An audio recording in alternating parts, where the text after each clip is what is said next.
Homeward Bound Daily Devotional by Ellen G. White. Spiritual Healing, March 13th. And you hath he quickened, who were dead in trespass and sin.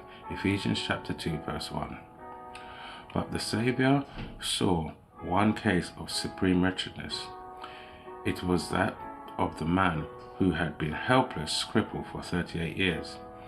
His disease was in great deal the result of his own sin, and was looked upon as a judgment from God.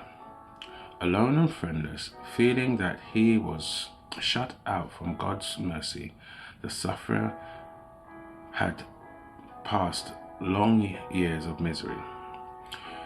Jesus does not ask the sufferer to exercise faith in him. He simply says, "Rise, take thy bed and walk." John chapter 5 verse 8. But the man's faith takes hold upon that word. Every nerve and muscle thrilled with new life and healthful action comes to his crippled limbs. Without question, he sets his will to obey the command of Christ, and all his muscles respond to his will.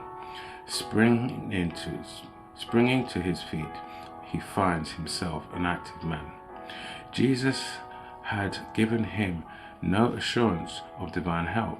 The man might have stopped to doubt and lost his one chance of healing, but he believed Christ's words, and acting upon it, he received strength.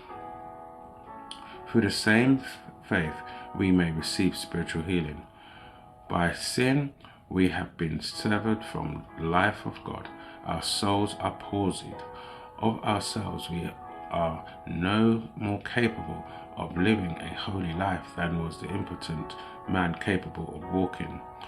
There are many who realize their helplessness and who long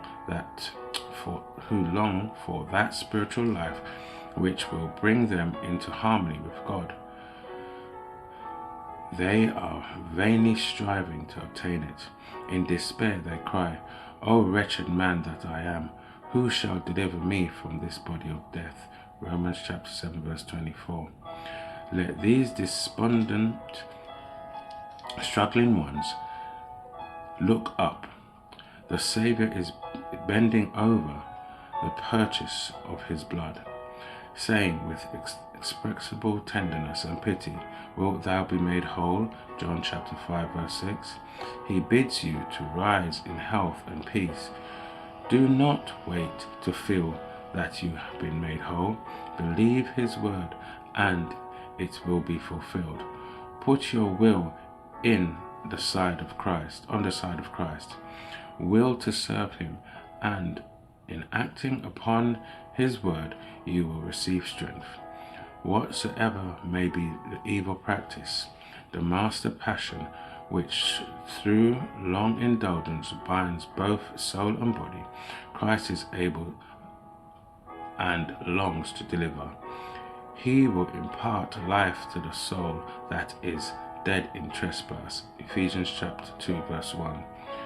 He will set free the captive that is held by the wretchedness and weakness and misfortune and chains of sin.